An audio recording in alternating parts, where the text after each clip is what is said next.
భగవంతునకు మరొక పేరు గలదు. ఆ పేరు సాంబశివుడు. సా అనగా దివ్యత్వము, అంబ అనగా జగత్తు, ఈశ్వరుడు అనగా పురుషుడు.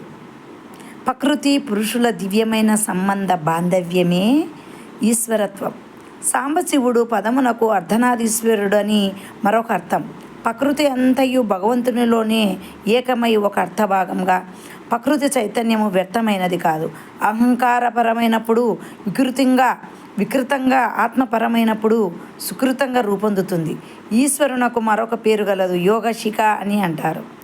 యోగశిఖ ఆకాశమే అతని యొక్క నీలాలుగా, దిక్కులే అంబరములుగా కలిగిన వాడు గనక దిగంబరుడని మరొక పేరు శివునికి. పంచాననుడని మరొక పేరు గలదు. అనగా పృథ్వీ, జలము, అగ్ని, వాయువు, ఆకాశము అనే పంచభూతములను పంచముఖములుగా ధరించి నటువంటి వాడు ఈశ్వరుడు. ఇతనికి భూతనాథుడు అని మరొక పేరు కూడా కలదు. భూతమనగా సృష్టి. సృష్టింపబడినది ప్రతి ప్రాణికి ఇతను అధిపతి. ఏతావాత సృష్టి అంతా ఈ ఈశ్వరుని యందే ప్రతిబింబిస్తుంది.